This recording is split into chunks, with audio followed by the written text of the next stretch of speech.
Hi hello friends, welcome back to our channel ASHA Reddy kitchen and vlogs. ఈరోజు మన ఛానల్లో చాలా సింపుల్గా ఇంట్లో ఉన్న వాటితోటి ఇలా చాట్ ప్రిపేర్ చేసుకోండి. చాలా బాగుంటుంది టేస్ట్ అయితే. మన ఛానల్ ఎవరైనా ఫస్ట్ టైం చూస్తే కనుక ప్లీజ్ మన ఛానల్ని సబ్స్క్రైబ్ చేసుకొని సపోర్ట్ చేయండి. వీడియో నచ్చితే వీడియోకి తప్పకుండా లైక్ ఇవ్వండి. మీరు లైక్ ఇవ్వడం వల్ల ఈ వీడియో అనేది ఇంకా కొంతమందికి షేర్ అవుతుంది. సో ఇంక ఇక్కడ చాట్ అయితే ఈజీగా ఇంట్లో ఉన్న వాటితో ఇలా ప్రిపేర్ చేసుకోవాలనేది చూపిస్తున్నాను. మీరు చాట్ లాగా అయినా తినొచ్చు, లేదంటే ఇలా దైపూరి లాగా ప్రిపేర్ చేసుకొని తినొచ్చు, లేదంటే పానీపూరి అయినా తినొచ్చు అనమాట. ఆ విధంగా 3 రకాలుగా తినొచ్చు. సో సింపుల్ ప్రాసెస్లో చూపిస్తాను, చూసేయండి. ఫస్ట్ అయితే నేను ఒక 4 అవర్స్ ముందైతే కాబూలి శనగలు అలాగే బఠానీలు అయితే నానబెట్టుకున్నాను. ఒక 4 అవర్స్ నానిన తర్వాత ఇందులో కొంచెం సాల్ట్ వేసేసుకొని ఇవన్నీ కూడా మంచిగా ఉడికేంత వరకు అయితే ఉడికించుకోవాలి. ఇంకా దాంతోపాటు క్యారెట్ అలాగే బంగాళదుంప కూడా వేసేసి ఇవి కూడా మంచిగా మెత్తగా ఉడికేంత వరకు అయితే ఉడికించుకోవాలన్నమాట. ఇవన్నీ కూడా ఉడికిన తర్వాత చల్లారిన తర్వాత ఇలా ఆలుగడ్డ అలాగే క్యారెట్ అయితే తీసుకొని ఇలా మెత్తగా స్మాష్ చేసి పక్కన పెట్టుకోవాలి. ఇంకా దాంతోపాటు కాబూలి శనగ బఠానీలు కూడా ఉడికించుకున్నాం కదా, అవి కూడా ఇలా మెత్తగా స్మాష్ చేసుకోవాలన్నమాట. మీకు వీలైనంత వరకు అయితే మెత్తగా స్మాష్ చేసుకోండి. మనకు మధ్య మధ్యలో బఠానీలు తగులుతూ ఉంటే ఇంకా బాగుంటుంది. అలా స్మాష్ చేసుకోండి. మరీ మెత్తగా కాకుండా మరీ గట్టిగా కాకుండా ఇలా అంతా కూడా స్మాష్ అయ్యే విధంగా స్మాష్ చేసుకొని పక్కన పెట్టుకొని ఇప్పుడైతే గ్యాస్ మీద ఒక కడాయి పెట్టుకొని అందులో కొంచెం ఆయిల్ వేసుకొని ఆయిల్లో అయితే పచ్చిమిర్చి ఆనియన్స్ అలాగే ఒక 2 టమాటాలు అయితే యాడ్ చేసుకొని ఇవన్నీ కూడా మంచిగా ఫ్రై అయ్యేంత వరకు అయితే ఫ్రై చేసుకోవాలి. కొన్ని వేసుకోండి, మరీ ఎక్కువ అవసరం లేదు. ఒక ఆనియన్ అలాగే ఒక 4-5 పచ్చిమిర్చి కట్ చేసుకొని ఇలా సన్నగా కట్ చేసుకొని ఇవన్నీ కూడా వేసుకొని కొంచెం సాల్ట్ యాడ్ చేసుకొని ఇవన్నీ కూడా మంచిగా మెత్తగా ఉడికేంత వరకు అయితే ఉడికించుకోవాలి. కలుపుకుంటూ మనమైతే ఇవన్నీ కూడా మంచిగా ఆయిల్లో ఫ్రై అయ్యేంత వరకు అయితే ఫ్రై చేసుకోవాలి. చూసారా, ఇవన్నీ కూడా మంచిగా ఆయిల్లో మగ్గిపోయాయి కదా. ఇప్పుడైతే మనం ముందుగా స్మాష్ చేసి పెట్టుకున్న బంగాళదుంప క్యారెట్ అయితే వేసుకుంటున్నాను. ఇంక ఇది అంతా కూడా వేసుకున్న తర్వాత బఠానీలు అలాగే కాబూలి శనగలు కూడా మనం స్మాష్ చేసి పెట్టుకున్నాం కదా, అది కూడా ఇందులో యాడ్ చేసుకోవాలి.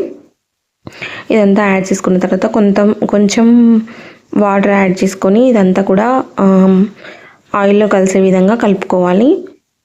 కొన్ని వాటర్ యాడ్ చేసుకోండి, తర్వాత ఇంకా కొంచెం ఎక్కువ యాడ్ చేసుకోండి. సో చూసారా, నేనైతే కొన్ని వాటర్ యాడ్ చేసుకొని ఇదంతా కూడా మంచిగా కలిసేంత వరకు అయితే కలుపుకుంటున్నాను. చూసారా, ఇలా ఆయిల్లో మొత్తం కలిసే విధంగా అటు ఇటు మంచిగా కలుపుతూ మనం మధ్య మధ్యలో ఉడికించుకుంటూ ఈ చాట్ అంతా కూడా మంచిగా ఉడికేంత వరకు అయితే ఉడికించుకోవాలి. సో చూసారా, ఇది ఒక 2 నిమిషాలు అయితే మూత పెట్టి మగ్గించుకున్న తర్వాత ఇందులోకి అయితే మిగతా ఇంగ్రీడియంట్స్ అయితే యాడ్ చేసుకుందాము. చూసారా, ఇదంతా కూడా మంచిగా కలిసే విధంగా కలుపుకున్న తర్వాత ఒక 2 నిమిషాలు ఉడికించుకున్న తర్వాత ఇందులో అయితే ఒక 1/2 టేబుల్ స్పూన్ పసుపు అలాగే 1/2 టేబుల్ స్పూన్ కారం అలాగే టేస్ట్కి తగినంత సాల్ట్ అలాగే 1 టేబుల్ స్పూన్ చాట్ మసాలా అయితే యాడ్ చేసుకొని ఇవంతా కూడా కలిసే విధంగా కలుపుకోవాలి. మీకు ఇంకా వాటర్ కావాలంటే ఇప్పుడు యాడ్ చేసుకోవచ్చు. నాకైతే ఆ వాటర్ సరిపోయాయి అన్నమాట. ఫస్ట్ యాడ్ చేస్తాను కదా, అవి సరిపోయాయి. సో ఇంకా అవి అంతా కూడా కలిసే విధంగా కలుపుకున్న తర్వాత ఇలా మసాలాలన్నీ కూడా యాడ్ చేసుకొని ఇదంతా కూడా కలిసే విధంగా కలుపుకోండి. మనకు చాట్ మసాలా అయితే తప్పకుండా ఉండాలన్నమాట. చాట్ మసాలాతోటి మనకు ఫ్లేవర్ అనేది మంచిగా వస్తుంది. మనకు చూసారా, ఇదంతా కూడా వేసేసుకొని మధ్య మధ్యలో కలుపుకుంటూ ఈ చాట్ అంతా కూడా కొంచెం చిక్కగా అయ్యేంత వరకు అయితే ఉడికించుకోవాలి. మీరు కావాలంటే ఇప్పుడు టేస్ట్ ఒకసారి చెక్ చేసుకొని మీకు సాల్ట్ తక్కువైతే మళ్ళీ చెక్ చేసుకొని వేసుకోండి. సో నాకైతే మంచిగా సరిపోయింది అనమాట. ఒక 5 మినిట్స్ మంచిగా ఉడికించుకున్న తర్వాత ఇంకా దించే ముందు అయితే ఒక 2 లెమన్ అయితే పిండుకున్నాను అనమాట. లెమన్ పిండడం వల్ల ఇంకా బాగుంటుంది, టేస్ట్ అయితే పులుపులుగా చాలా బాగుంటుంది. మనకు బయట కొనే పని లేకుండా ఇంట్లోనే ఈజీగా ఇలా ప్రిపేర్ చేసుకోవచ్చు, చాలా బాగుంటుంది. ఇంకా మనం సింపుల్గా చేసుకోవచ్చు, ఇంకా ఎక్కువ క్వాంటిటీలో కూడా చేసుకోవచ్చు అనమాట. సో తప్పకుండా ట్రై చేయండి. ట్రై చేసి కామెంట్ బాక్స్లో కామెంట్ చేయండి. మన ఛానల్ ఎవరైనా కొత్తగా చూస్తున్నట్టయితే మన ఛానల్ని సబ్స్క్రైబ్ చేసుకోండి. సో ఫైనల్గా చాట్ అయితే ప్రిపేర్ అయిపోయింది. ఇంకా నేనైతే ఇలా ఫస్ట్ అయితే దైపూరి లాగా చేసుకొని పైనుంచి పచ్చి ఆనియన్స్ అలాగే చాట్ మసాలా కొత్తిమీర అవన్నీ చల్లుకొని మనమైతే తినేయడమే. సో ఇలా ఉంటుందన్నమాట. తప్పకుండా ట్రై చేసి మన ఛానల్ని సబ్స్క్రైబ్ చేసుకోండి.